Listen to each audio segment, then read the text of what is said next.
Good evening. I would like to open up the November 4th, 2020 City Council special meeting tonight.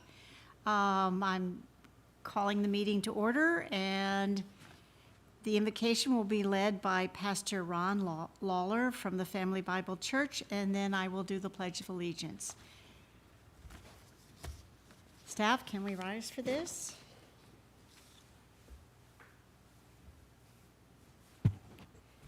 Pastor Lawler. I don't see him.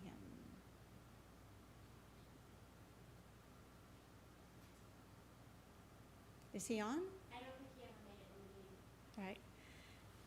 I'll just offer a short prayer. God, open our hearts and our mind and our ears to be good listeners, to be patient, and to reason all sides. And please help us to make the best decision that there is for the best of the city. In his name we pray, amen. I pledge allegiance to the flag of the United States of America and to the republic for which it stands, one nation, under God, indivisible, with liberty and justice for all.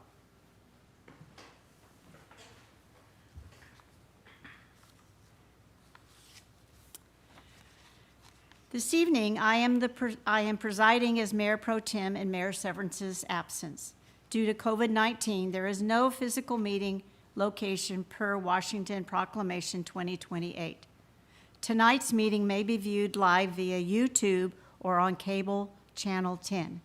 In addition, the public may call 623-404-9000 and enter the meeting ID 1497661467 to listen to the meeting live. This is for audio only. Council members and staff are participating via teleconference. The staff sitting in council chambers are physically distanced at least 6 feet apart and will be wearing masks when they are not speaking. I want to thank the public, City Council, and the staff for working with us as we continue to follow the requirements related to COVID-19. Island County is currently in modified and reduced phase 3. Please remember to wear masks and maintain physical distance in public spaces. More details about COVID-19 and its impact on the city services can be found on our website, www.oakharbor.org/COVID-19. City Clerk, will you please do the roll call? Mayor Pro Tem Munns. Present. Thank you. Mayor Pro Tem Munns. Present. Councilmember Heisen. Present. Councilmember Mack. Present. Councilmember Wassinger. Present. Councilmember Servadius. Present. Councilmember Wiesner. Present. Councilmember Goebel. Present. Mayor Pro Tem, we have a full quorum. Thank you. Guests that are included in staff presentations will be excused from the Ring Central meeting at the conclusion of the agenda item as appropriate. Approval of agenda. Are there any objections or changes to the agenda as it is presented?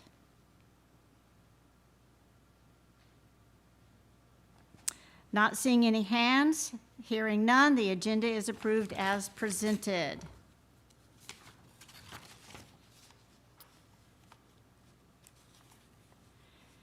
Presentation, honors, and recognition, community presentations. Community presentation. Tonight, we are lucky to have Oak Harbor Main Street Association, the financial update. Thank you for your, let's see, who is? Dan Evans? He's the executive director. He'll introduce himself too. All right, it is your show right now. Thank you. All right. Well, thank you guys for having me. And Lisa, you have that presentation?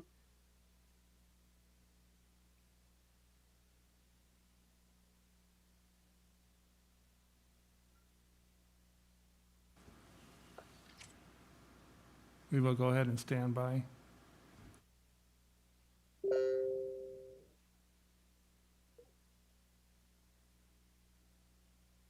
If you guys are saying anything, I'm not able to hear you.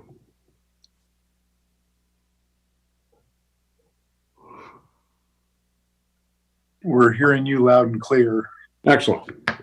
Well, the presentation are just pictures and words, so I'll go ahead and get started. First of all, I want to thank the Mayor Pro Tem and council members for having me. I also want to thank everybody with the recent election for all the support, and I want to congratulate Jill Johnson in her victory. With Main Street, as you guys probably know, we have 4 different committees that we work through. That's the Design, Organization, Economic Vitality, and Promotions committees. Due to the COVID-19 crisis, we have focused our efforts on the Design and Promotions committees to increase local shopping and downtown appeal, trying to attract people to come downtown. With our Design committee, we've had some great things done this year. We finally got our large sign up installed at Beeksma Park and Highway 20. Hopefully you guys all saw that. We do have acorns that are still going to be installed on those, along with some landscaping and hopefully lighting come this spring. So I want to thank the Streets Department for all their help in getting that put up. That was a great help, and it looks fantastic. We've also continued placing the historic plaques on our downtown buildings. This has been an ongoing process, working with the building owners and our design committee to order and install these plaques on a lot of our older buildings downtown to identify which year they were built, so that way when people are walking around downtown, they can experience that history. This year, we completed our tree lighting maintenance for all of our holiday lights on the trees downtown. As the trees grow, the branches get bigger, the lights get tighter. We need to maintain those to make sure that we get as long of a life out of those lights as possible. So that's been completed this year. In the whole thought of keeping things bright and welcoming, the Oak Harbor Main Street Association has entered into a landscaping contract to maintain the plants and gardens downtown. So if you go downtown, you'll see that everything's very nicely trimmed. We also got the plants at the end of Highway or Pioneer Way down by Midway trimmed up to make it easier when people are having to look left before proceeding through the intersection. That's been very nice. So we're excited to have that contract in place. The design committee is also made a commitment to the lighting company to move forward with our building lighting project this year. So in the next few months, we should be seeing lights being installed on the tops of the buildings between Dock and Hathaway on both sides of the street. These lights are designed specifically for this application, and it will allow us to change the colors of the lights depending on which season it is, and obviously draw more attention and beautify downtown. Our promotions committee has been extremely busy in coming up with ideas to attract people to shop downtown. We introduced our Open Air Thursdays that allowed for a campaign to attract visitors to our downtown for safe open air shopping and food. It was a fantastic event. Hopefully you guys came down and participated. And we actually plan on carrying this over to next season because it was actually quite the hit. We had a crab hunt. If you guys were lucky enough, you probably saw me dressed as a crab walking around downtown. Apparently I was the last one to the meeting, so I got to wear the crab suit. It did attract a lot of people to come downtown, got a lot of people walking into the businesses and checking them out, looking for those crabs. And people had a lot of fun. So most exciting event that we've had this year with the whole COVID crisis was our Safe Tricks, Safe Treats event that we had last weekend. I know I saw Councilman Wiesner down there having a good time. The event really came together better than we could have expected. We handed out over 50,000 pieces of candy, and that does not include the many bags that were purchased by each individual merchant when we all ran out of candy. The families had an absolute great time. They wore their masks, everybody social distanced, and we had it over a 6-hour period to allow those families a larger time frame so we didn't have to cram the thousands of kids that showed up down there into a 2-hour block. Also want to thank the Oak Harbor Police Department for their help. They were downtown getting their pictures taken with kids. Those guys are always celebrities downtown, so thank you to them. We have upcoming events for the Christmas holiday, the Toy Soldiers event, which we've already kicked off. So if you guys want to come down and get a toy soldier, we have $10 going to Toys for Tots, and the rest will go to Oak Harbor Main Street for future events. We've kicked off our green ticket giveaway event, and we're currently in our planning process for our drive-through tree lighting and Santa Claus event. We're not sure exactly how that's going to look as of yet, but we're taking some notes from other cities that are working on that same type of thing. The one thing I can say is through this whole COVID-19 crisis, our local community has truly stepped up They've supported our local businesses, and we are overly appreciative for their continued support. Throughout this year of COVID, we've had some new businesses open. Our Maine's Taekwondo studio downtown, and they are thriving. We have Zanini's restaurant opening up here next week. And we've had some businesses that have expanded. Posh Salon has actually, or Polished Salon, I'm sorry, has expanded to 2 spaces. Absolutely beautiful remodel. So if you get a chance, stop in and check that out. And we have many of our buildings downtown that have received new paint jobs. And with the Sweet Rice, the building Sweet Rice is located in is getting a beautiful remodeling downstairs and upstairs and the exterior. And that's going to be a beautiful project down at the other end of town. COVID has had its negative impacts as well. As you know, we lost our executive director in May. She decided to move back to Kansas. We've had some businesses that have closed. We lost Would-Be Made. Urban Science has not yet reopened. We've had to cancel many of our events that we usually have, such as Oktoberfest. But again, our community has been absolutely amazing in supporting our downtown merchants. So we want to thank them as many times as we possibly can. Regarding the executive director position, just to give you guys an update of how that's moving forward, Haley Samford had opted for 100% furlough at the beginning of the COVID lockdown. When we called her back in May, she did submit her resignation as she'd already moved back to Kansas. So the board voted to place Margaret Livermore and myself as temporary executive directors until we have a better idea of where we're at as a recovering community, what we can afford, what funding we're going to be receiving from businesses and from the city. So we're going to be reviewing this decision on a monthly basis at our board meeting, our next one coming up here at the end of this month. And then we'll be looking for a new executive director here, I would expect, in the very near future. Next year, we're going to be working on completing our lighting project on top of the buildings, like I'd mentioned. We're going to be getting our second large directional sign up that matches the one down by Beeksma. We're trying to get that one on Highway 20 on the north side to direct more visitors downtown. So obviously the reason that we're here is we're trying to promote our downtown and keep economic vitality moving down there.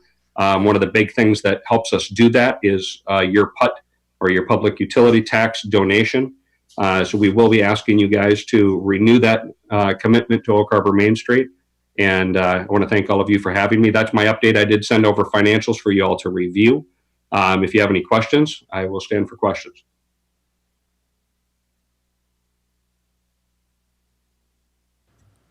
Council, do you have any questions to ask Mr. Evans?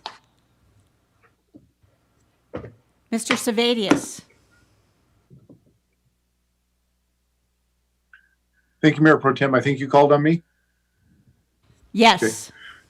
Not so much a question, just want to say thank you to Mr. Evans and for the entire Main Street Association. I had a short stint on the board there, and it's just been interesting to watch the transformation, especially with the lighting, the building lighting. And I'm just very excited. I know it's always never as quick a process as you would probably like, as most things are for a lot of us, but very excited for the transformation that it has started to occur down there, and I know will continue to occur. Thank you. Thank you very much. Councilman Goebel? Thank you, Mayor Pro Tem. Yeah, I was going to say the exact same thing, Dan. I walk downtown almost every day with my dog, and it really is looking awesome down there. So I just want to say thank you for all the hard work. And I participate in a lot of those open air Thursdays, and I think that's fabulous to bring it back. And I hope that we can maybe try and, accommodate to the winter and have some more outdoor seating and heating. I know some businesses are down there working on that. So Yes. thank you so much for all the hard work. I know all those merchants appreciate it. Thank you. And keep coming downtown. Yes. Councilman Wiesner? Thank you, Mayor Pro Tem. And yes, thanks, Dan. I'm really excited about that downtown lighting. I've been to some other towns that have that nuance, and especially as we're heading into the winter months, when it gets, darker early, it's a great way to attract people downtown, and it's just a great look. So real excited about that, and real excited about the sign we finally got down at the other end of town, and I appreciate all the staff's efforts. Sometimes things look very simple on the surface, end up much more complicated as you dig in. But, I know we were able to get to the end, and hopefully as we move forward, the relationships we built there will help us, facilitate further things like that in a little bit more quicker time frame. And you know, I just want to say kudos to you guys as a, you know, all volunteer organization made up of a lot of mom and pop, for lack of a better term, businesses. You know, these business owners aren't here working 60, 70 hours a week to keep their businesses running, and they're donating their time to this organization. And you guys have been running it all by yourself since May, right? And I know, you know, I mean, that's tough. So, you know, hopefully we can get you the appropriate funding so you guys can move forward and get an executive director back in there. You know, I know that's a key to, you know, getting a lot of the things you guys want to get done, but you certainly have accomplished a lot in a few short months as a, you know, as an organization of a bunch of volunteers. And I really appreciate all you guys. Thanks much. Thank you very much. Councilman Mack?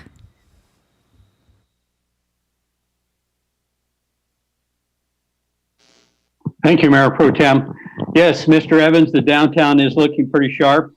And trust me, I know what it's like to keep a business open and looking sharp. And kudos to you guys. It is a lot of work, and it will be attracting a lot of people for the holidays under all the circumstances. So it's really cheery to see something going. And again, thanks for all your work. Thank you. Councilman Servadius? Thank you, Mayor Pro Tem. I think we need to swap out that mic. It's not the mayor. There's a fine line between too close or too far away, and it sounds overdriven, but that's a sidebar. Hey, I just wanted to plant a seed of thought, Mr. Evans. I was over in Anacortes. I don't know if you venture over there, but bought a sandwich at Ghirardelli, and I noticed they have outdoor, what appears to be outdoor seating. I don't know if it's temporary for an event or if it's ongoing, if it's a change they've made, but they've converted what looks like the parking lanes. They have an extra lane there possibly for curbside parking, but a lot of the businesses, they all have the same type of stage, temporary staging material out there. I don't know how that might work with downtown, or if the Anacortes City Council had to make some kind of exception to let people do outdoor dining during this COVID time to help some of those businesses expand their seating. I was very intrigued. So a lot of those have the same stage material out in front of the eateries. Right. And we're obviously heading into winter, but just food for thought if you know anything about that. I don't know if you venture over to Anacortes, but I was kind of intrigued by what they're doing over there. We will go up there and check that out. We have looked at outdoor seating and taking over some of those parking spaces, but one of the concerns that we had was the safety of it and how it was going to be cordoned off. So if they've got it figured out, we'll definitely go up to Anacortes and check that out. And thank you. Councilman Wiesner? Thank you, Mayor Pro Tem. Yes, I would just like to echo Councilmember Servadius's issues there. You know, certainly I would like to think that anything we can do in our downtown core, I've seen some really cool things going on at Anacortes, Langley, you know, when we have challenging times like we do, you know, some great ideas come out of it. And anything we could do as a city, I would hope that we are doing to help, you know, keep downtown vibrant. You know, certainly outside seating, you know, working with any of the merchants, you know, towards facilitating that.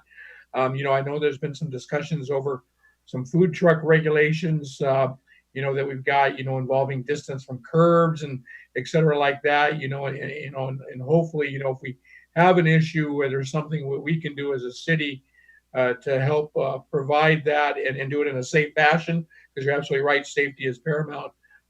Certainly, I hope that you wouldn't be hesitating to ask staff, and certainly, you know, as a council, I think I certainly, for one, would you know, support whatever we need to do to help staff, help you guys keep downtown vibrant. So, Absolutely. Yep. We definitely don't have a problem reaching out to staff, and they always seem to be very helpful. So, thank you to them.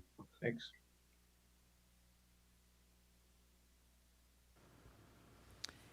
Anyone else from council? I would like to close, Mr. Evans, and say thank you for your presentation, and thank both you and Main Street and the Chamber for having a wonderful alternative trick or treat for our community on Halloween. It was great seeing all the kids, and then the storm troopers the night before at the Chamber with their drive-through and the things hanging in in the breeze and the trees, so it was great. I was up on Fidalgo for the opening, and I saw a lot of the trick-or-treaters. So it looked like a fun event, and definitely brings hope to the city and lifts their spirit when we can have events like this still. So thank you very, very much. Amen. Thank you. Thank you all very much.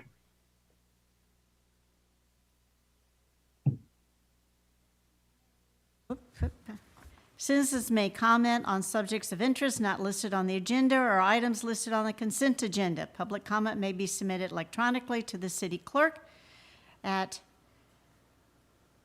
jlindsay@oakharbor.org or by calling 360-279-4539 after 5 on Friday, preceding the meeting and prior to the meeting. To ensure comments are recorded properly, please state your name clearly. When leaving a message, please limit your comments to 3 minutes. Have we received any public comments?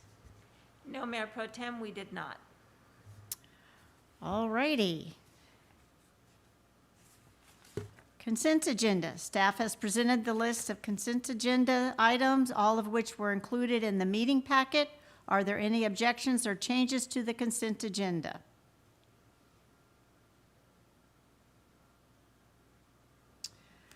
Not hearing none, items are approved as presented. I will begin with the mayor comments to follow up by council comments. The mayor sent a letter to the editor of the Woodby News Times. Mayor Severance submitted a letter to the editor of the Woodby News Times regarding the city's discussions with the U.S. Navy and their connection of the seaplane-based sewer system to the city's clean water facility. The mayor states in his letter that the Navy's proposal to the city will not be advantageous to our ratepayers. As a result, the city is discontinuing negotiations at this time. The details of the letter are available on the city's website and Facebook. Election 2020. We appreciate, in so many ways, the voter turnout across the country for this election. Please note that it may take several weeks before the results of the election are certified. We ask our citizens to be respectful, maintain COVID-19 guidelines, and help us to maintain a safe community. The city has no information regarding election outcomes. For questions regarding the election, please contact Island County Elections by phone at 360-679-7366 or email at elections@islandcountywa.gov. PNW Vibe Market. It was my pleasure to attend the grand opening of this new business at the Loft this past week. We also had Councilman Servadius as the head of the chamber to welcome them. It's an exciting business to see come to Oak Harbor, and the city is delighted for this new business and for the grand opening of a new grocery store, grocery outlet, tomorrow morning at 8 a.m., stimulating our economy. So if you want to see the grand opening, Weber County, get up and be there at 8 a.m.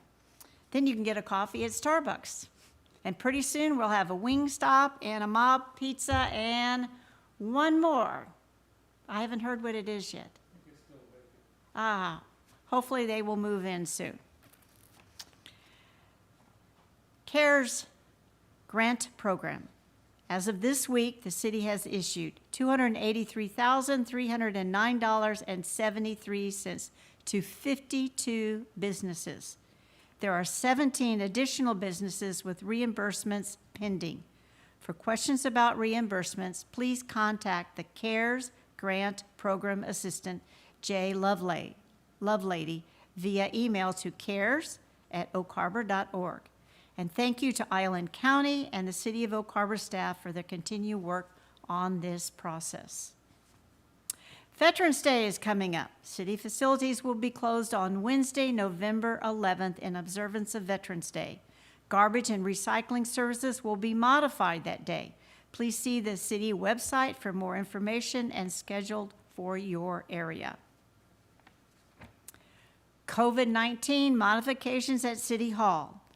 City council members visiting City Hall may notice some changes next week. Work areas for the Administration and Development Services Department are being modified in keeping with COVID-19 guidelines for employee safety. These office modifications are being funded through the CARES grant.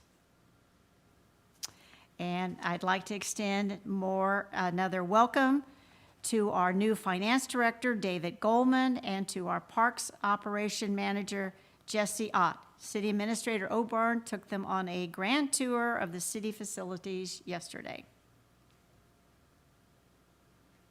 I see our Finance Director waving. All right, council comments.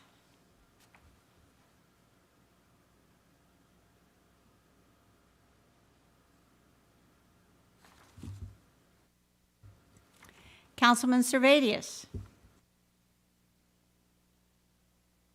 Thank you, Mayor Pro Tem. So just briefly, we had a workshop earlier. We talked about some budget, capital projects for our upcoming budget.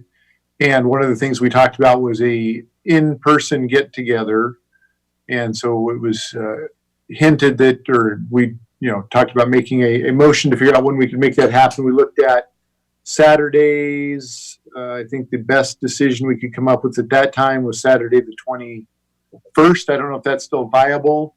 There's obviously staff considerations that they would need to be there on a Saturday following our workshop on the 18th.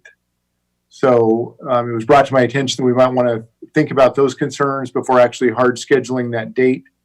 So I would like to yield, I guess, for a moment to my peers or to Mr. Oborn to see if there's any comments regarding a Saturday date. And then we can circle back and I can put my hand back up and decide what to do. Thank you. I would be happy to kind of go over the schedule with you. I think Lisa can bring it up here. Now that we're kind of living and breathing in it, it probably will make a little bit more sense to you today. So we had the mayor's budget was introduced on the 28th. Hopefully you can read that on there. And then on the 4th, we had the preliminary budget for the capital project. So a lot of discussion there. And then of course, we're meeting tonight that doesn't specifically have any budget items on it. On the 17th, I did send out an email. We're going to talk about the fund balance, certainly on the general fund, and then we have, starting at 2, if you want to go to midnight on the 18th, we can do that. Take all the time you need for going over all the operating budget presentations, and certainly there's room in there to discuss about capital projects. So, and on the 17th, you need to pass a preliminary budget so we can do the debt levy, but you don't have to do the final budget until before the start of the new year. So if you look on the budget there at the regular council meeting, the idea was bringing it there. If you want to do additional vetting of it, you can bring it back on the 15th, or you can do a meeting in between. And I think, Lisa, can you bring up the calendar kind of going over there? So I'm suggesting more leaning towards weekdays here, either the 8th or the 9th. You can do it on a Tuesday. We're kind of already allocated. That's the one time of the month we don't have a meeting. So I'm suggesting if you want more time after the 1st, that you do it on the 8th. Certainly you don't want to push too much into Christmas, but under the law, you just have to pass the budget by before the start of the new year.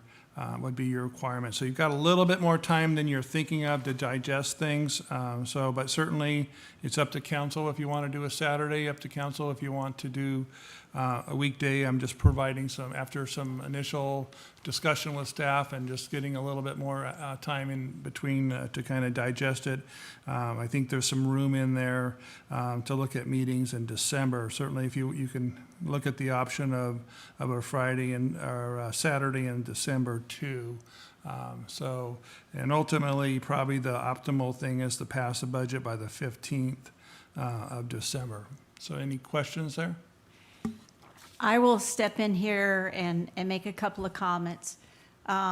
Saturday is a gung-ho type of thing, but we really, there's a lot to consider more than just having our time to come, staff. staff would need to be paid overtime, and we don't have equipment to do it remotely in any other location than here in the chamber.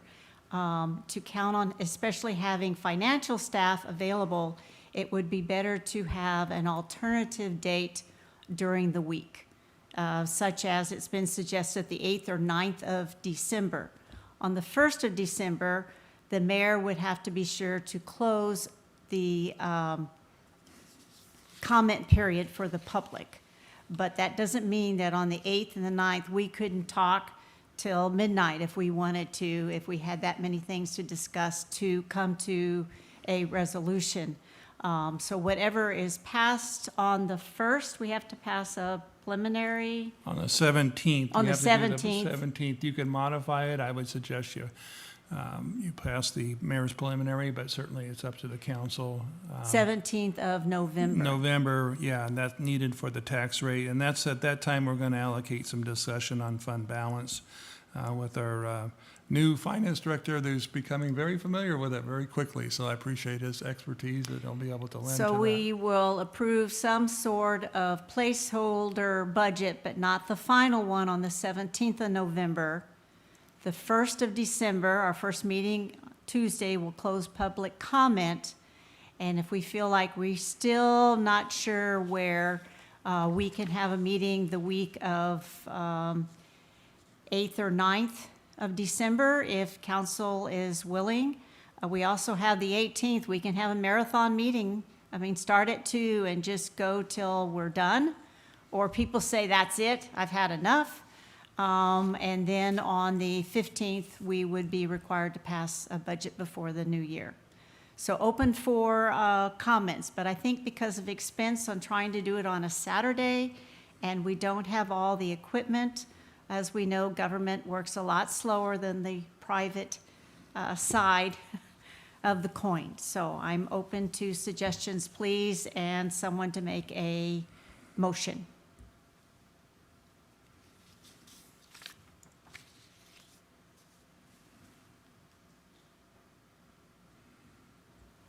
Councilman Mack, comments?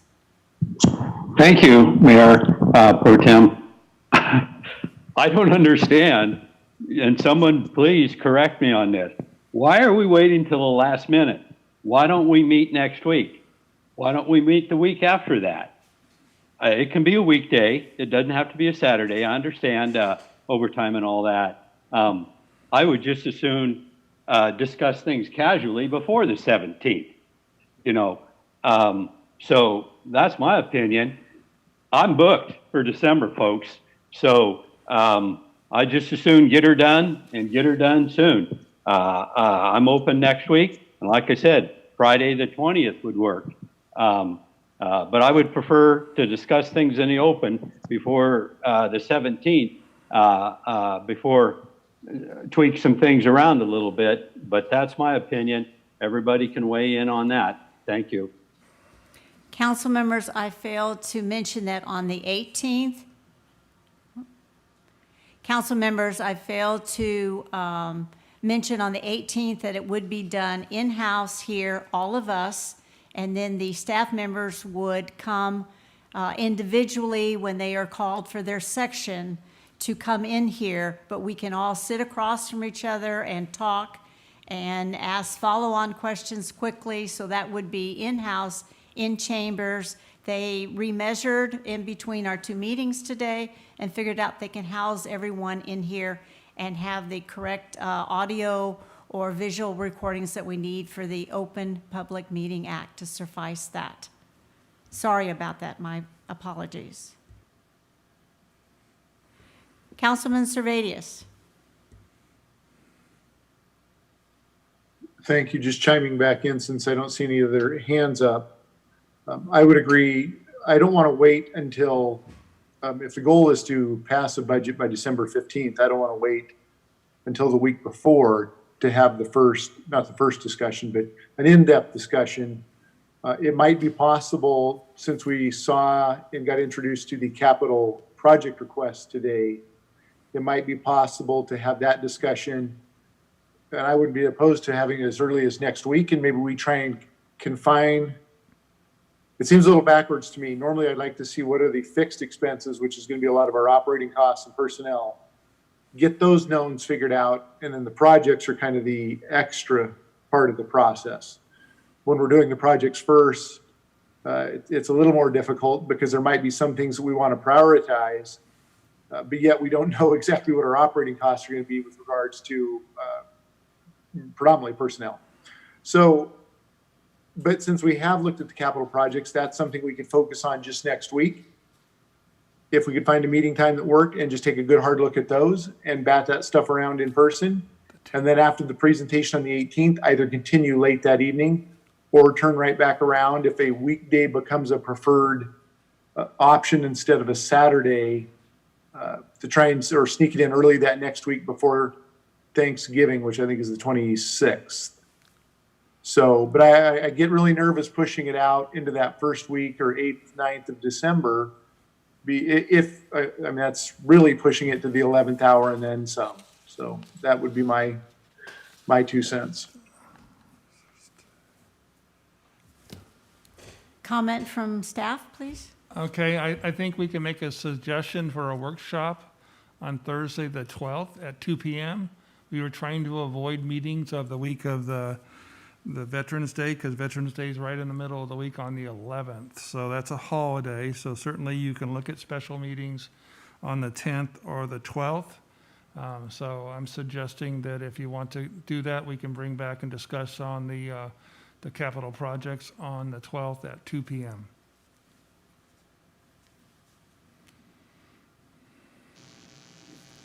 Councilman Mack? Yes. Thank you, Mayor Pro Tem. Administrator Orborn, I will take you up on that offer. As far as me personally, I think that's a good start to start some open air discussion. And I'm in favor of possibly staying late on the 18th to finish things off. If we can do all this in city council chambers with the proper distancing and all of that good stuff, then I can support wholly on Thursday, the 12th at 2. Thank you. Councilman Goebel? Thank you, Mayor Pro Tem. I feel the same way as Councilmember Mack. I like the idea of meeting on the 12th at 2 o'clock. That works for me. And I also like the idea of meeting on the 18th, and both meetings are in council chambers. Thank you.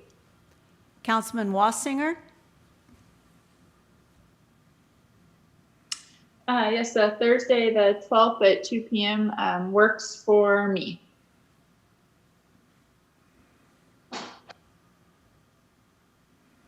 Councilman Servadius? Thank you. I agree those times work for me. I'm not going to bother with a motion. I think the instruction is pretty clear, so I'll conclude my comments. Thank you. Thank you, everyone. I think we have a resolution for another special meeting. Thank you for your comments. Councilman Wassinger, did you have another comment?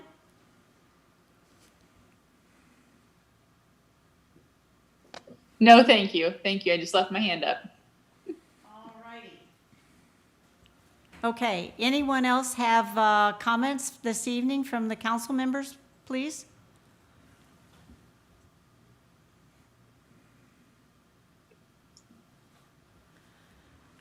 Okay, not seeing any. I would like to make a comment. I know that council, we've been concerned with all the employees, staff, everybody, with everything that's gone on this year and how unusual it's been and difficult to get thoughts and communication across. Council's had concerns about the morale, the transparency, if council and/or administration, if we're good listeners for all the employees, if you have someone to help give you direction, just trying to be a sounding board. We have come up with a survey, and it will be available shortly. It will be passed out through your department heads. It will come with a pre-addressed stamped envelope to Grant Weed's attorney office in Snohomish County. It will already be stamped, and we just ask that you fill it out, mail it, and he will compile the results. None of the staff here or council members will be opening it, and he will come up. And it's just to give us a pulse, a measure of how you think things are going and possible ways that we might be able to improve. And this is important to the council. We do not want to shirk our duties, and we really do care. And so this is a way that we can show it. So we will let you know it's in the works. It is almost done. I haven't finished stamping all the envelopes yet. But anyway, we will get them out as fast as possible and hopefully have results before the end of December. So please consider filling this out. We really do care, and we think we've made it secure so you don't have to worry about anyone looking at handwriting or trying to guess who did it or stuffing the box, so to speak.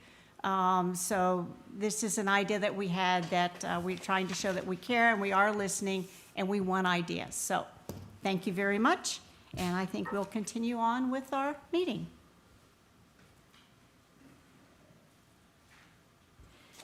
All right, City Administrator Oborn, it's now time for your comments. I'll be real brief. I have no comments. Thank you. Really? All right. We're to item 7, if I'm not mistaken. Thank you. Ordinances and resolutions. All right. 7A, ordinance number 1913, amending Oak Harbor Municipal Code. And Grant Weed will be presenting this. Please. Thank you, Mayor Pro Tem Munns. Good evening, council, staff, and members of the public. Council will recall that most recently we had as a discussion item, I believe on October 20th, a possible revision to your municipal code concerning appointments to the LTAC committee. I did present to you suggested revisions to your code that were aimed at the idea that all terms of office would end on December 31st, mainly for continuity purposes. One recommendation I believe that was made by Council Member Servadius was to see if we might develop some ways to simplify the revised language, which I have attempted to do in the interlineated version of Ordinance 1913 that's in your packet.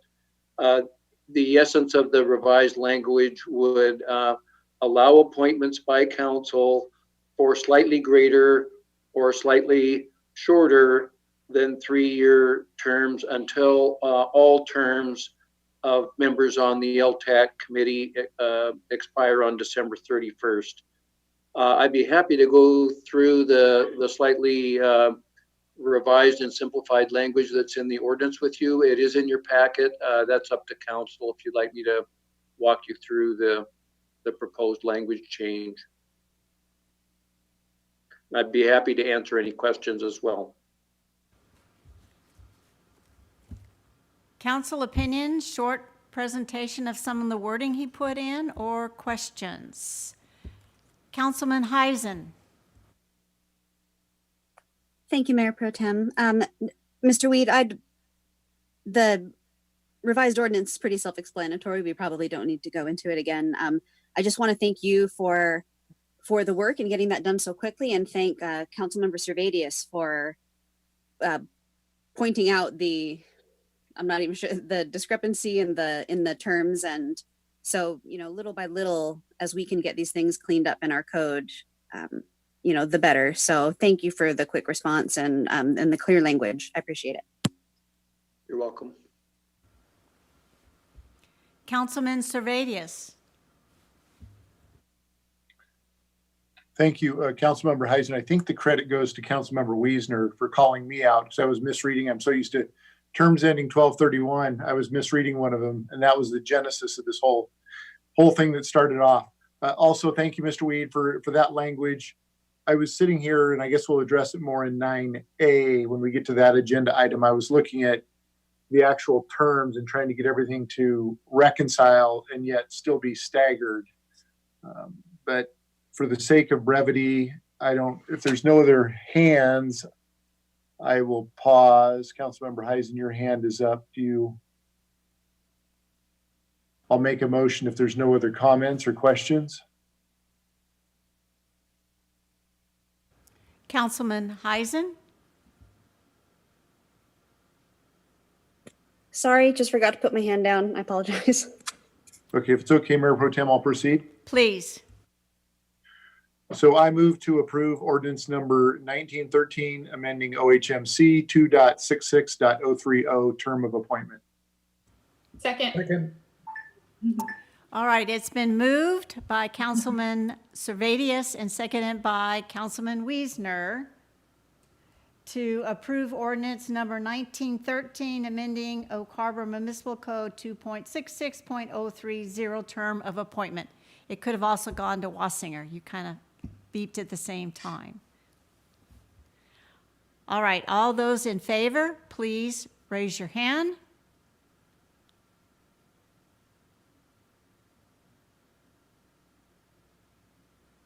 All right, any opposed? Passes unanimously. All right, we move on to contracts and agreements. 8A, amendment to the professional service agreement. The technology and public information officer, Sabrina Combs, will present it, please. Good evening, Mayor Pro Tem and Council. Last week, I gave a presentation at the workshop about where we're at with the services that are being provided by Interpreting Technologies. And tonight, I'm going to talk to you about the contract that I gave a heads up to last week and what we're going to be doing in the new contract. So just a reminder, Interpreting Technology has merged with Preemptive Technologies. The new contract that we're doing is going for services through from 2021 to 2022. And here's just a list of some of the items that we're going to be working on. And the goal with this is that we are extending the contract so that it matches with the budget cycle, so that that enables us to do better forecasting and purchasing options and make sure that we're prepared for the things that are coming ahead. So the total contract cost for the 2-year contract, we have the annual cost here, the total cost of the contract, and the per month basis. This is a 7% reduction in what we were paying last year. Or this year, sorry, in 2020. My apologies. So the recommended action for this is to authorize the mayor to sign this amended professional service agreement so that we can continue our contract with them for 2021 through 2022. Are there any questions?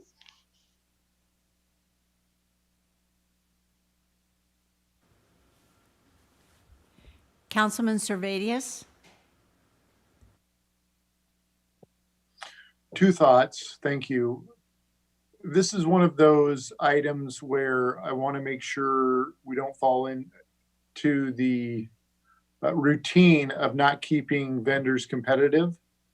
And so I have to rely on staff to know that we're getting good value for the money we're spending here. I just want to, like I said, be careful that we're not falling into a routine. But I do have, I guess, the second point or question is the servers. I know that, we've been trying to transition these servers. At the time that we bought and implemented the phone system, we actually had servers that had been purchased that actually sat around for over a year, I think, if my memory serves me right. Those servers actually were exceeding their warranty period and had never been installed or turned on. I'm not saying that it's Interpreting Tech's fault. And then there was kind of a drop dead date when we went out for the RFP and the bids. One of the mandates was there was a drop dead date for a March or April install of this year. Yes, we had COVID hit.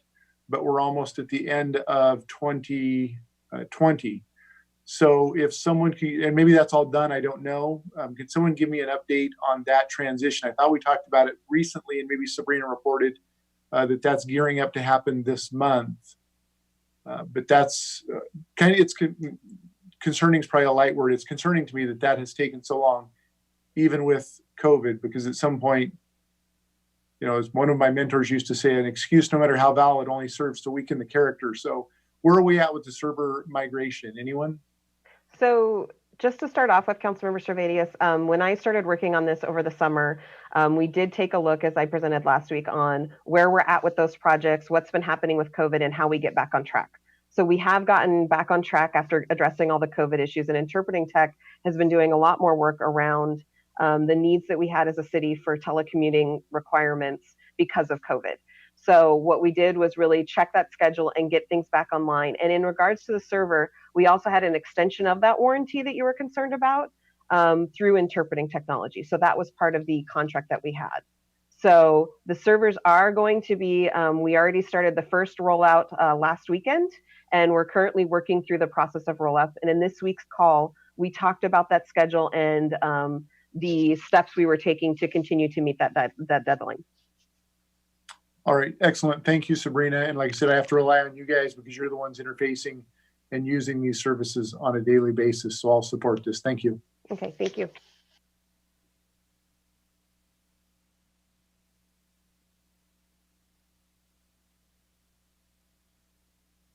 Hey, Sabrina, can I add something real quick? This is Chief Tresker. Yes. Yeah, the other advantage to it is, like, we've contacted them about SharePoint and doing some work for us on some SharePoint options for us for our files and things like that. And they're prepared to do it, but they were waiting for this, I think. And so there's some continuity that if we don't have that, then we've got a big pause in that, just for information. And thank you, Chief. One of the key things we've done as part of this amendment was we went through the original scope of work, worked with Interpreting Technology staff, and really addressed what are the lists of action items we had out there. I even asked department heads at a meeting, you know, is there anything that you're working on as well? So that we made sure we had a very thorough list of not only existing projects in the sense of day-to-day activities that they're responsible for, and even talking about things like cybersecurity. That is becoming a really big issue for a lot of cities. Several cities have been hit, several school districts. So we wanted to make sure that we were looking at the most up-to-date needs that the city had.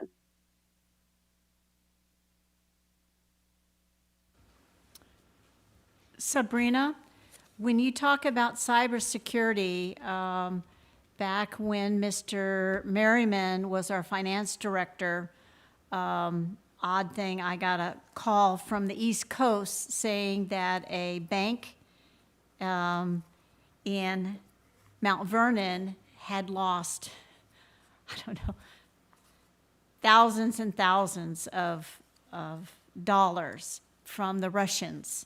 And he asked, I hope your city has their bank stuff secured. So are they also working with finance, or does finance have their own separate line for security?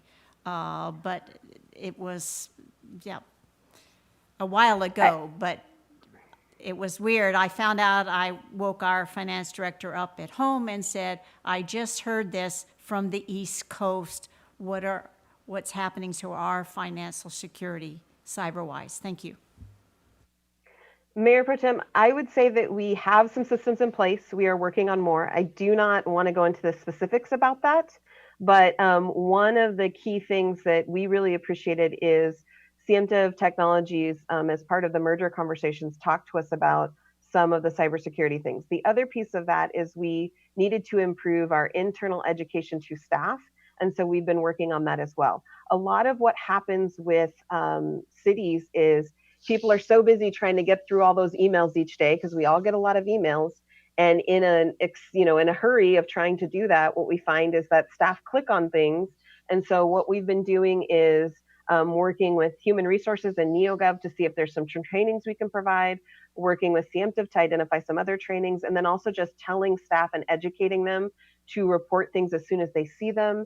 And then the other step is looking at the list of software programs and service providers we have and making sure that we have key contacts. So when those spam or hacker emails go out, we have an emergent way of going and addressing those and finding out, is it real? Is it something we should have been looking for? And if not, let's let all the staff know so that they can make sure to watch out for those and take appropriate action. So we're doing our best with the tools that are out there. Thank you. That sounds really good. You might also have someone tap into AWC really keeps up on that all the time. I think they have a better pulse of it than NeoGov does, and MRSC.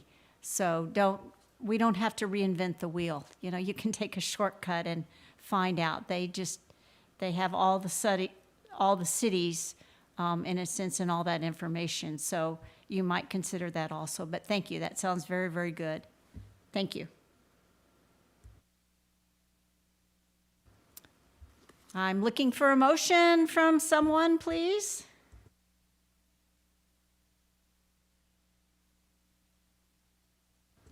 Councilman Wassinger. Oh, okay. Yes, I'm unmuted. Okay, if no other questions or hand raises, I'll make a motion. I move to authorize the mayor to sign the professional services agreement with Santiangelo Enterprises, LLC, DBA Interpreting Technology, DBA Cybentive Technologies for IT support services between January 1st, 2021 and December 31st, 2022. Second. Thank you. We have a motion and we have a second to accept the recommended action in our agenda with the interpreter technology people. All those in favor, please raise your hand.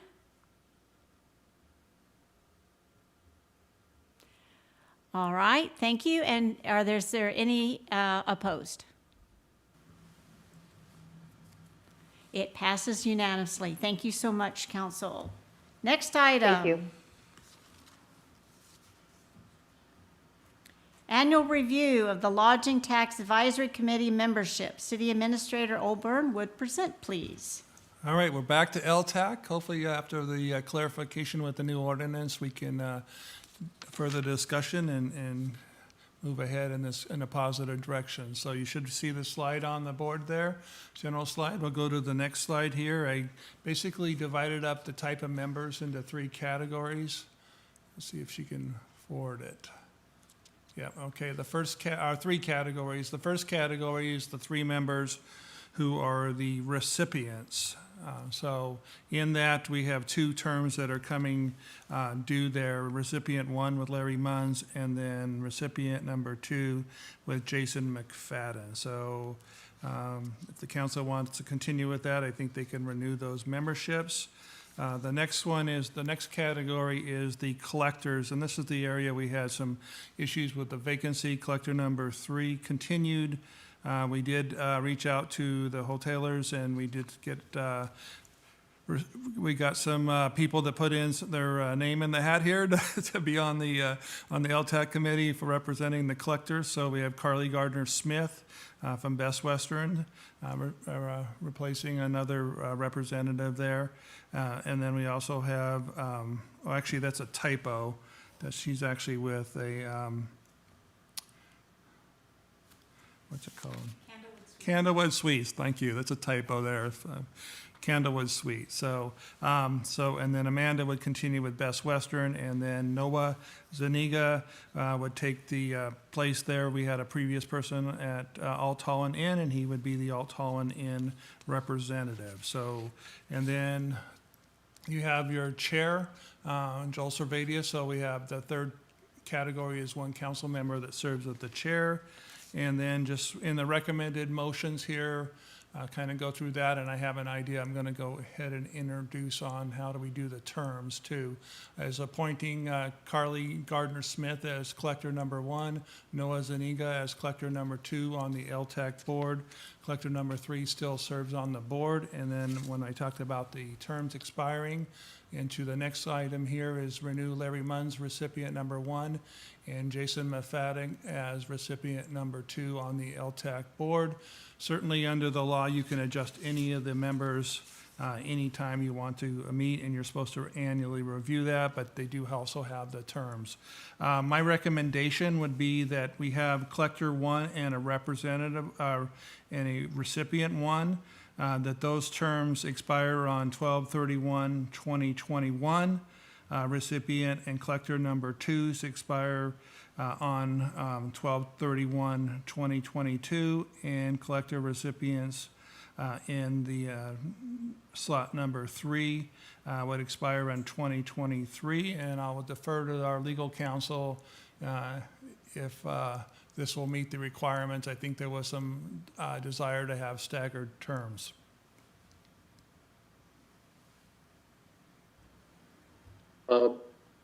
Thank you, City Administrator. Yes, what we've done in terms of amending your ordinance will give council flexibility in achieving staggered terms. There are 2 current members who certainly should be renewed if they're interested in the council so inclined. That would be Larry Munns and Jason McFadden, and then you have 2 open vacancies for collector 1 and collector 2. So those 4 positions are technically up for action. That doesn't mean that those whose terms won't expire until, say, January of 2022 couldn't be adjusted, but the 4 that should be at least considered tonight would be the collector 1 and collector 2 vacancies, and the recipient 1 and recipient 2, which come up in January of January of 2020 for Larry Munns. Oh, and I apologize for Jason McFadden. His would expire in January 2021, so it would be appropriate to consider renewing for that position. On the others, you can do that now, or you can wait till they come up and address those in the fall of 2021. I believe it would make it cleaner if we just did it tonight. These people are willing to work, and then that way they know they can start planning for those meetings. I believe Council Servadius has a question or comment. Thanks. No easy way to get through this math. Thank you, Mr. Weed, Mr. Oborn. I've been sitting here looking at it, scratching out possible dates. If the council's up for a little bit of pain, I think we could just get through this right now. There's no simple way to extend all of these. I'm looking at right now, Margaret Livermore is the most stable person, expiring in 2022. She expires, please tell me she expires on, of course not. She expires January 1st, 2022. So pretty much all 6 people need to be renewed or some correction made. And since there's no simple way to do that in a bulk motion, we need to basically whip through 6 motions here to get all of these terms straightened out. I'm not making a motion, but the math that I'm seeing is take Margaret to the natural conclusion of 2022. So that would take her out to 12/31 of 2022. Larry Munns coming back on or being extended, we take him. Sorry, let me stick on collectors. So Margaret is a collector. I'm sorry, Margaret's a recipient. We'll go with recipients. Margaret, 12/31/2022. Larry Munns, current to expiring 12/31/23. And Jason McFadden, who expires here in a month or a little over a month, take him to 12/31 of 21. So we would have those recipients expiring in 21, 22, and 23. And hopefully that would get on a 3-year cycle, alternating every year. And then for the collectors, Amanda is the current collector. She expires 1/1 of 22. So if we just took her to 12/31 of 22, and then I just penciled in Carrie Garner Smith, because that term was originally expiring in 23 to expire 12/31/23, and Noah Zuniga to expire 12/31/21. So we had all of those people once again, those collectors expiring on separate years. And I apologize for rattling all that off. I'm happy to read it more slowly. If there's a way to put it on a board or a piece of paper, if the clerk, Julie, if you're able to share a screen and type this real quick, maybe we could accomplish it in one motion.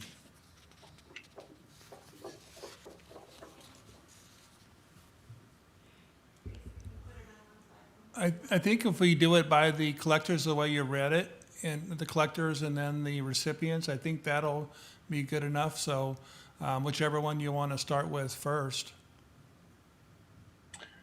So you're thinking, Mr. Oborn, to make a motion to state the terms for the it doesn't matter to me, collectors. Yeah, I would just appoint Is there a all way three. so it's clear to everyone? Are you able to, I'm not sure who's sharing their screen at the moment, to type or put some dates up there?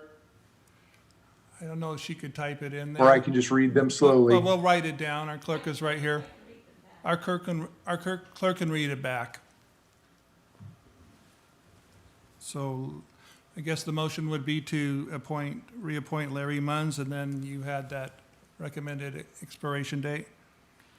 So as Councilperson Servadius stated, in the order of the term expiration for the recipients, Jason would be 12/31/21, Margaret would be 12/31/22, and Larry would be 12/31/23. Correct. So if we don't need to put that on the screen, I will move to extend or appoint the following individuals. Larry Munns with an expiration date of 12/31/23. Jason McFadden with an expiration date of 12/31/21. And Margaret Livermore with an expiration date of 12/31/22. Second. We have a motion and a second to extend the three recipients to alternating dates, all ending in December 31 of different years. All those in favor, please raise your hand.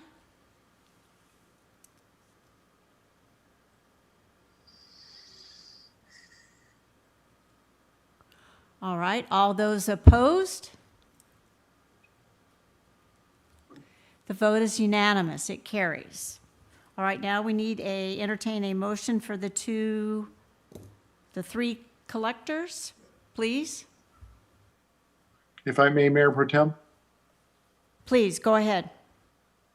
I'm going to go ahead and extend Amanda, even though, just to get everyone reconciled on a 12/31 date. So I move to appoint or extend the following individuals.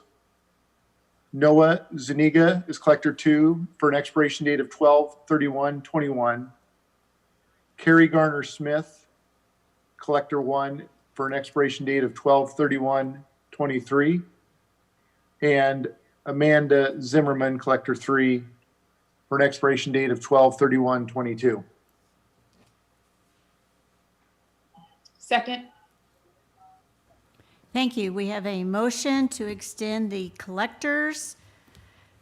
three collectors to different staggering dates, and we have a second by Councilman Wassinger. All those in favor?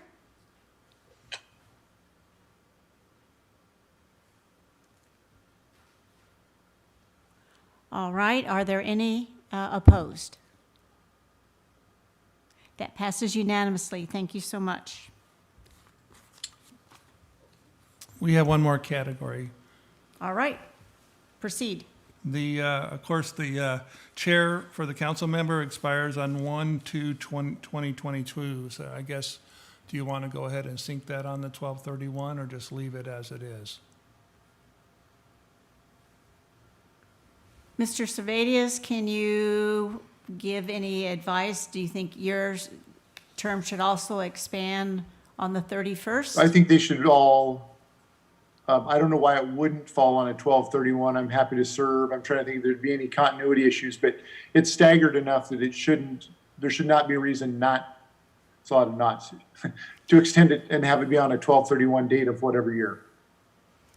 All right, and that date should be, Mr. Oberg, right now? It's up to you. You can pick 21, right now it's 22, 1/2/22, or you can pick 2023. It's totally up to the council, I believe, our attorney, whether they want to do a 1 or 2 or 3 year term.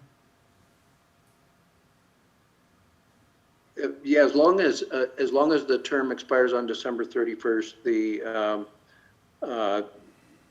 choices would be December 31 of 2022 or 2023. That extends the term beyond 3 years if you do that, but that's okay for this round since you've amended your ordinance. I'll entertain a motion from someone. Councilman Wassinger. Okay. Councilmember Spadius, do you have an objection, or would you prefer or not prefer 12/31/2023? No, I think that's, I don't have an objection to that. I'm happy to serve. I've got to do the math. I think council term expires at the end of next year. I have to check that. I think maybe it's the following year. I think it's next year. So I think yeah, so. but I even- think you're with me. yeah, right? so whether I'm elected or not, if I'm not, then obviously someone needs to fill that term. So no preference.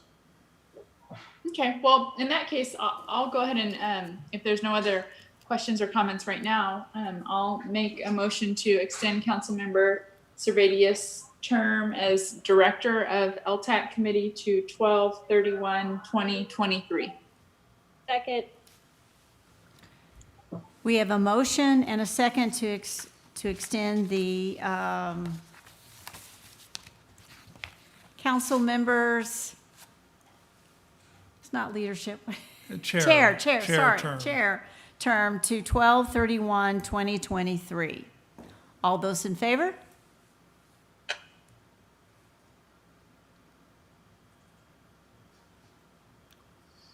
All right, is there anyone opposed?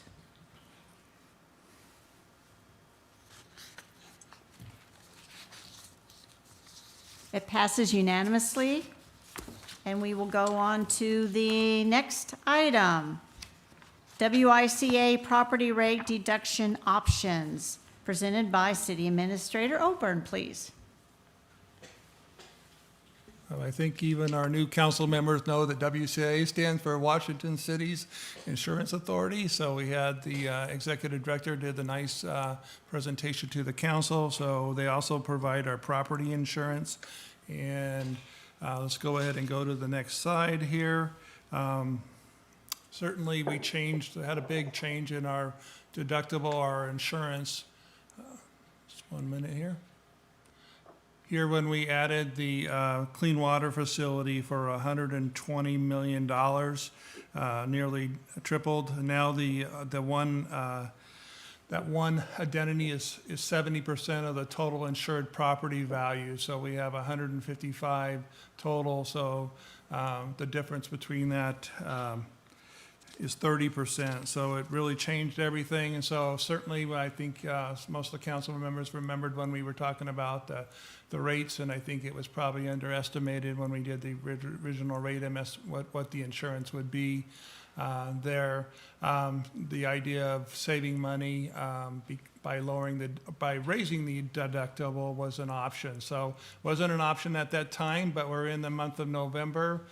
Towards the end of the month, our insurance company will ask us give us the option of changing the deductible. So if you give some direction tonight, or you can push this to another council meeting in November. We just got to finish it in November, and I can go ahead if we have direction to increase that. So give you some analysis as we work this through. One of the options when you really work this through, the best option would be to do 2 deductibles. And I asked 3 times was told no, no, and definitely no, absolutely no, that we cannot do that. But certainly, given our clean water facility, it really made sense to do that at one deductible, higher deductible, and lower deductible for our remaining 155 properties. But not an option.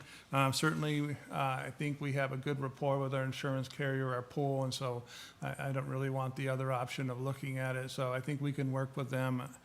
So going through the options here in the next slide, looking at kind of the math here of the savings. So this is the savings from our premium savings. So if we went to a $25,000 deductible, we saved $79,000. These are the new rates for 2021. And then a little bit more, not as substantial a savings when you go to 50,000. So there's kind of the options here. Did some kind of analysis here. One of the things I did ask was, let's look at talking to the mayor. Mayor said, well, Blaine, why don't you kind of look at the property claim history, your past experiences, sometimes your best projections of your future experience. And so, we have had 8 claims in the last 6 years, totaling an average of $126,275 per year. So we've been utilizing our insurance there, and we've been taking advantage of the lower deductible, but we would have some premium savings if we went to a higher deductible. So in kind of looking at the average for the deductible here, looking at those 8 claims and kind of doing the math on it, if we went to the $25,000 deductible, then we're looking at about $18,000, almost $19,000 to just round it up in additional deductible costs instead of premium, and so trying to net that together. And then the $50,000, if you looked at those last 8 claims, $40,000 is additional deductible we would have paid per year in doing that math. So, and then moving on to that, kind of putting it all together here and putting that past history and with the savings here, I just kind of talked about the annual savings with the $79,000 in the premium, and then the potential, assuming that we go forward similar to what we did in the past, but there's never any indication of that. But it's the best guess we had is a deductible cost of $19,000 a year. So netting that, there's still some savings.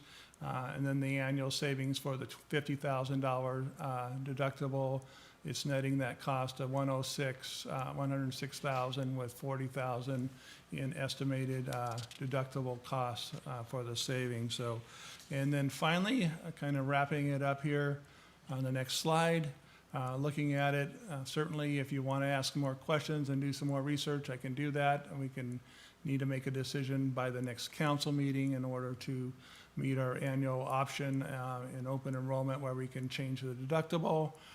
So you can remain with the $50,000 or the $5,000 deductible. I think there's some benefit there, but certainly now that we have a lot more assessed value with the clean water facility, it makes sense to look at the $25,000 or the $50,000. There's not a really substantial savings between the $25,000 and the $50,000. So in my view, personal view, I think if you were to do options, it would probably be remain or option 3 and going to the $25,000. So I will open it up for any questions or directions. Thank you. Councilman Mack? Yes, thank you, Mayor Pro Tem. Administrator Orborn, the 8 claims in 6 years. Which 6 years were those? The last 6 years. The past 6 years. Yeah. Averaged out, is there a particular year that we are higher? In other words, was there a substantial, real high year, or was there a substantial low year? Do you have a breakdown in those 6 years? I have it right in my hand. So in 2020, we just maybe had read the high and the low or something like that. 270,000 is the high, and then $1,800 was the low. And what year was the 1,800? 1,800 was 2017, and the high was this year. Yeah, if you remember, we did have an insurance claim on the marina on FDOC. Right, right. Okay. Okay, that gives me a good idea. I can support a higher deductible.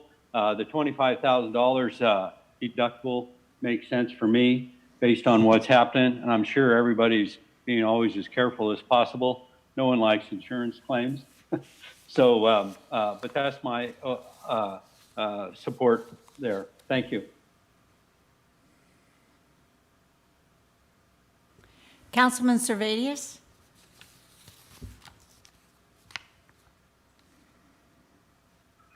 I was trying to get my head around, since I don't have those numbers in front of me, if we had a lot of small claims and one big one, obviously increasing the deductible makes sense.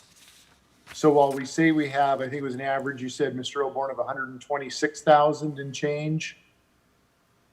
Yeah, we've only had, if I could kind of help you out here, out of the 8 claims, only one of them didn't go over the $25,000 deductible, or 2 of them didn't.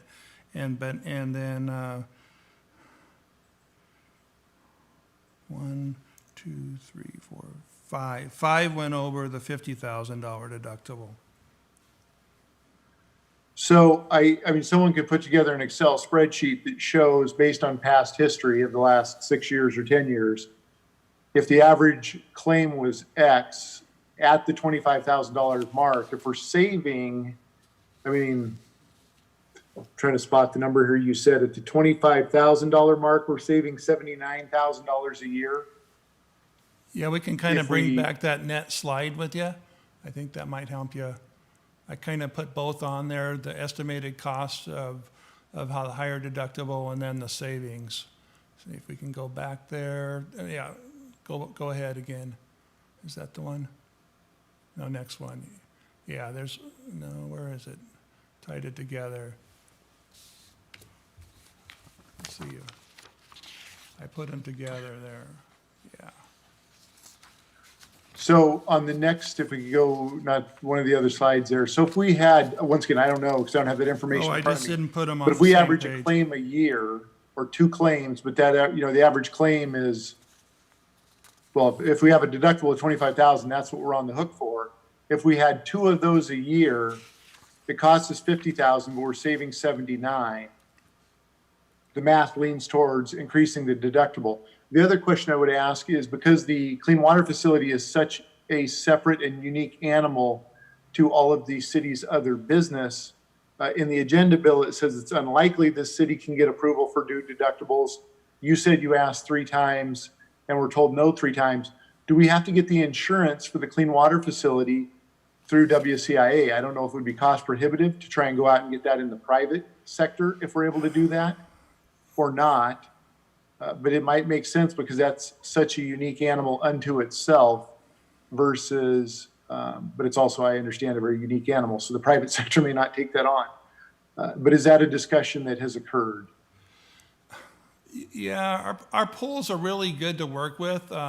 Just to be honest with you, we've had quite a lot of marina claims and they've been pretty favorable with that, where I think if we were in a private market, we would have had more issues with that. And so we are starting to do some proactive repairs on that. So they're a lot more forgiving in the pool market as opposed in the private market. I think the city's had some bad experience with that, but certainly take direction from council on that, but that wouldn't be my recommendation to do that. But there is some, certainly as big as it is, we could. Because I would keep all of our insurance with WCIA except for claims relating to the clean water facility. Is it possible, because that's such a large item, to segregate that out and look at that in the private sector? Yeah, not the marina or any of the other city's other operations. My preference would be to do the renewal now and then do the shopping around now that I know it's coming for the next cycle that we go through. That would be my recommendation. And then I could do some homework there if they allow us to segregate. I don't know if they allow us to segregate off certain properties, but you're right, it is very unique that 70%, one property. You said 3 70%. times you were told, no, you can't. Absolutely cannot.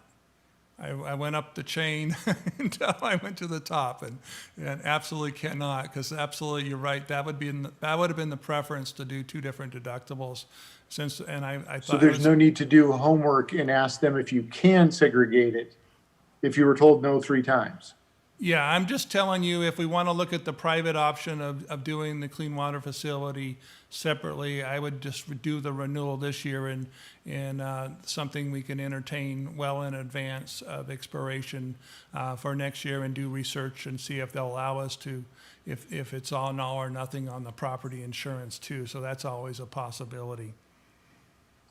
Well, I'll yield at this point. I'm for doing all the hard work and not just renewing it because it's easy.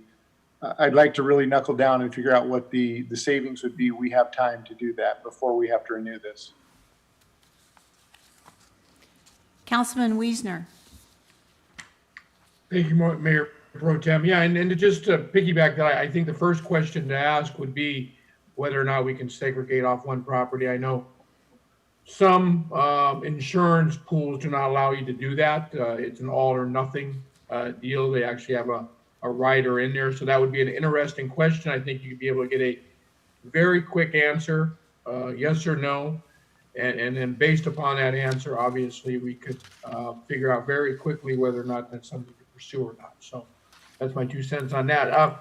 Mr. Oburn, can you share with us why only 6 years? Why are we only, I mean, we've been around for a while, you know, we've got probably our insurance history. I always like to look at, you know, bigger segment. I mean, I'm a data guy, right? When we've got data available, that is a larger pool of data to make a decision with.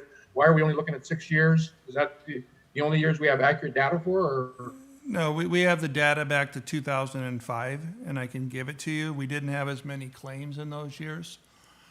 So we had 2 years in a row, and in 14 we didn't have any claims. So certainly, yeah, I can crunch the numbers. It's not too hard. It's only another maybe 5 or 6 claims in there. I can crunch the numbers. So if you want to give some direction, certainly we can continue this item. I can go ahead and see whether there's a possibility of splitting that insurance off on the rider issue there. And I certainly can provide you the whole list of claims that we have.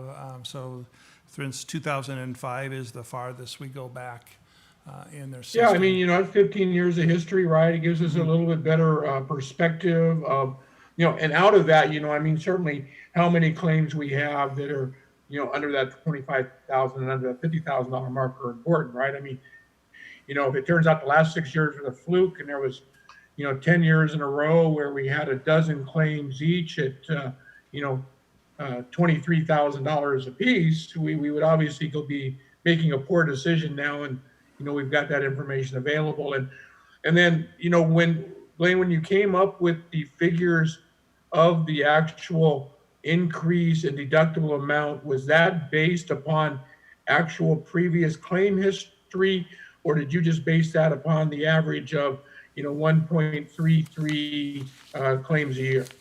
They gave us a rate. So if you look on the attachment in the packet there, they have a rate that you do per 100. And it's that 0.176 at 5,000 and so on, 0.130. So they have a calculation for each deductible, and that's how I was able to do the rates of the city's total value. You have it on that spreadsheet attachment, and then I went ahead and derived the difference between the 3 tiers. But you showed you got the $79,000 savings, but then you showed, like, for example, if we went with the $25,000 deductible, we would have an additional $19,000 in deductible payments that would come out of that $79,000 savings, showing that we would roughly have a net $60,000 savings. Was that $19,000 in increased deductible based upon previous claim history? In other words, did you actually take a year and say, okay, if we ran this year at $25,000 deductible, this is what we would have paid in increased deductible, or was that just an average? I took an average. So I looked at the total amount that we paid out and divided it by 6 years, and then I got it's on the next slide there. I think it's, yeah, right there. Then I got the 19,000 and the 40,000. Okay. So that's how I derived that was based on actual claim history then. Yeah, that was based on 6 years of claim history. So I took that averaging, and I took the actual dollar amount of the claim and looked, okay, if we had the deductible of 25,000, how much would we be paying in? And then I took the $50,000 deductible and looked at how much we would pay in. And then I divided it by 6 years for the 6-year average, and that's where I got. I would think that if we were able to do that with the 15 years of data we've got, I think that would be an important tool. And I think that would all just give confirmation to us based upon a 15-year history that, increasing the deductible makes real logical sense for us, right? And then I think from that is going to tell us whether that number is 25,000 or 50,000. At least I think that certainly would help me, because I love the fact that we would have 15 years of history rather than just a 6-year history to guide us. Well, we didn't have near as many claims in the previous years, all the way to 2005. So they weren't that near would be as a good high. comparison, because obviously if you came back to us and that number was even lower based upon a 15-year history, that would just confirm we're heading the right direction. Yeah. That's So- all I have. Thank you. All right, thank you. Any other questions? This is a non-action item tonight, and I believe Mr. Oborn will send out some more information data for us. Thank you very much. And I think we're finally at our last item, Clean Water Facility Update.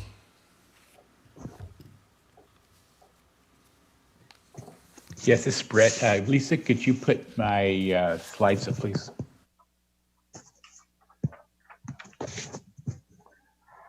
Good evening. We're here to talk about the current status of the Clean Water Facility. Next slide, please. To give you some background, our Clean Water Facility went into liquids operation in November of 2018. The dryer was partially operational in September of 2019, and the park was opened in June of 2019. While substantially complete, active construction actually continued into 2020. Initial punch list was developed in the summer of 2019, and we've had some ongoing warranty items, which are now pretty much down to a minor stage. Punch list was considered complete in September of 2020. Next slide, please. Talk a little bit about warranty. Generally, warranty starts when the unit is placed in the beneficial operation. So we have some equipment that's been in operation now for 2 years. There are some exceptions. We did do some staggered acceptance. Contractual warranty is generally 1 year, but some of our items have extended warranties. With the age here, most of our equipment is beyond the warranty period, though we still have some activities going on with warranty, mostly minor stuff. Next slide, please. Biosolids odor control. We have experienced odors from the drying operations, and we have been working on it for a while. Odor control devices were approved by council. They have been ordered, and I just got confirmation this afternoon at 5 that they're going to be showing up in late November. So it's actually faster than we anticipated. We have begun preparations to install the units, and we are continuing to work on improving the operation of the dryer. So hopefully we can get those units installed fairly quickly. Next slide, please.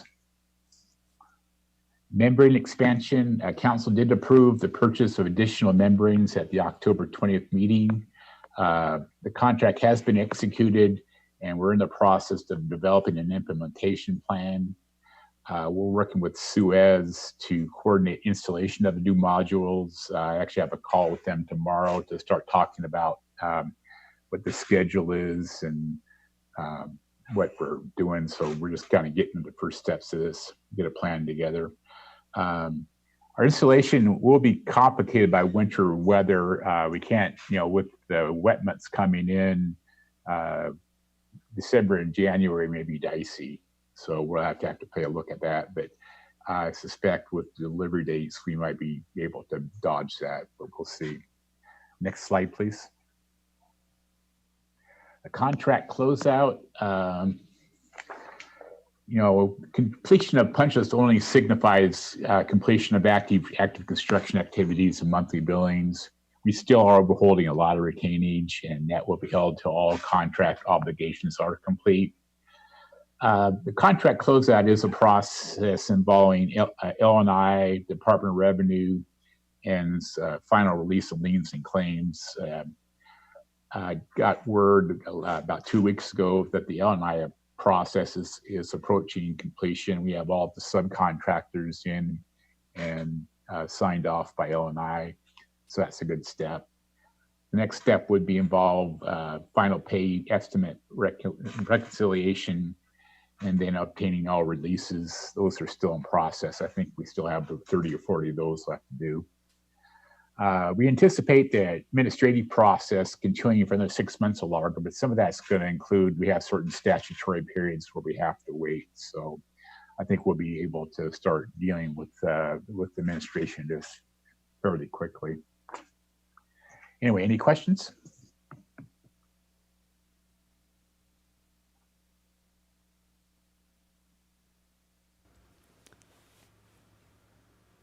Councilman Wiesner, please. Thank you, Mayor Pro Tem. Mr. Arvidsson, I know part of this closeout was we basically have a bunch of government agencies that we've got a lot of answering to do too, right? And we've got a company in basically digging into the whole thing and putting everything together in the packages for those government agencies to send for approval. I mean, I don't want to use the word audit, but that's basically what it is, right? Yeah. We're assembling everything together. Can you share with us how that's all coming? Well, that's been underway. It actually, Hoffman has to do most of it. So Hoffman was responsible for that. All we were doing is making sure they were doing the job. So the L&I part of it was a huge part of it. So once that's complete, which it is, essentially done now, we can move on to the final administrative paperwork. So, that's, like I say, it is complex. Now it's getting the releases and liens and claims, because we're not going to release this to make sure all the bills are paid and all the claims. Then we have to go through an acceptance period. Then it goes to the Department of Revenue, and they'll spend probably 90 to 100 days with it. So that's part of the statutory process we have to deal with. So, like I say, that L&I step was the first step, and it was the time-consuming one because of all the hundreds of laborers in there. We had to reconcile all the prevailing wage, and that was mostly Hoffman's job. We just monitored the progress. Can you share what does Department of Revenue do for 2 or 3 months? What's their that's a statutory part where we have to issue a public notice that we're completing the project. Then they go back and make sure all the taxes and everything are paid. So that's on their side, but they won't start that until we issue the letter. Yeah, so their main job is making sure that all the subs who purchase stuff on resale certificates and stuff ended up paying tax that they collected. They're making sure they have their pound of flesh. Yeah.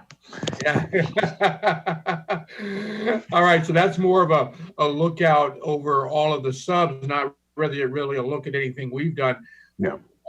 What do we got in the future of anybody looking at what we've done? I mean, are we through all of that?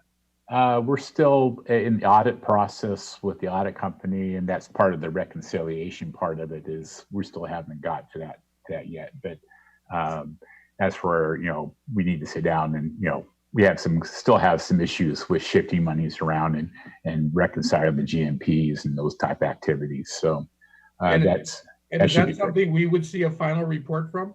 Yes. All right.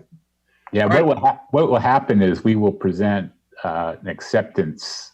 You'll have to accept the project with all the stuff will be wrapped into that.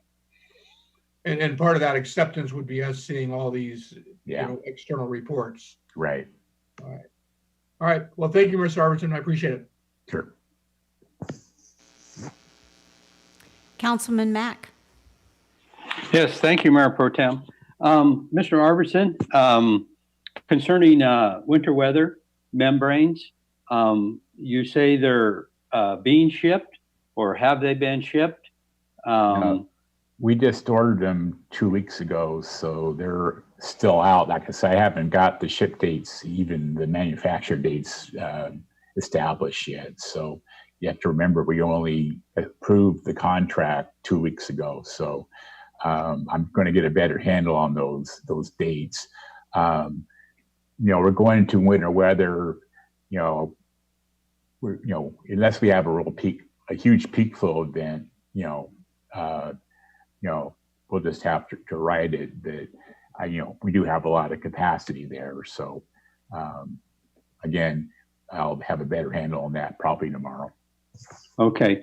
So what would be realistic on that, sir, as far as anticipating shipping? Are we like weeks away, or are we like months away? We're 60 to 90 days. That was the original proposal.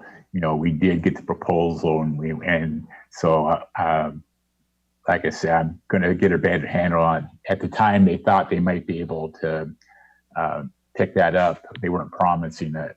So now that they have a firm order, I think they're more interested in getting it out to us. And like I say, with the COVID stuff, you getting stuff across the borders is a lot harder to do. So, okay. Yeah, some of this is coming from Canada. So we possibly are looking more into late winter, early spring. Yeah, I'm thinking right now is January would be the time we want time to do that. Now, January can be wet where, we have to have our existing capacity available to us. So right. As part of the sequencing is how to may be able to sequence a lot of this stuff, or we just drop it in real fast. So again, we need to talk about the implementation. How do we actually do it? Okay. All right. Well, good luck with that. Stay on top of it, sir. Thank you. Councilman Goebel. Thank you, Mayor Pro Tem. I don't know if this is an appropriate question to ask. So, Brett, if it's not and you don't want to talk about it, that's totally fine. But I'm just curious, since we're waiting for those additional membranes to show up, you had discussed purchasing them was going to help prevent if we have like a massive act of God rainfall like last year, and we have to potentially, unfortunately, pass some product into the the surrounding water. Do we have a game plan or some kind of, I don't know, backup if that happens before these new membranes get here? I mean, who knows what winter could bring for us? And again, I don't know if I should ask this, so if you don't want to say anything, I'm totally. We are thinking about it. It's I personally, it's going to be what we call a La Nina year. If you're a skier, you hear about La Ninas, but it's going to be, they're predicting, wet weather. So it'll be wet, but it's not, usually those years don't have, this takes a long wet period with a big storm on top of it. And they actually come most likely in what they call. So, there's some probability of that, there's some probability it happened tomorrow, but I think at this point, we're doing the best we can. We'll ride it. If we have a Pineapple Express hit us again 2 years in a row, which is pretty unusual. They only come ashore every 4 or 5 years. Then we'll start doing contingency planning. But, I'm, like I say, as we look through it, we may be able to do this in the wet and just, just ride rainstorms. Again, we'll see more as we get into it. Yeah. Well, good to know you guys are thinking about it and I don't want to go through that again. Yeah, I don't think anyone does. Well, thank you.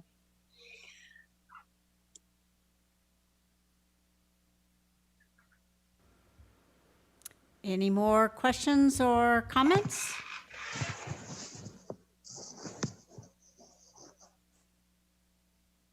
If there's no further business, is there a motion to adjourn? I move to adjourn. Second. There's been a motion and a second to adjourn. All in favor? Any opposed? Thank you very much, and thank you, staff, for your time this evening. Goodbye, everyone, and be safe. Great job.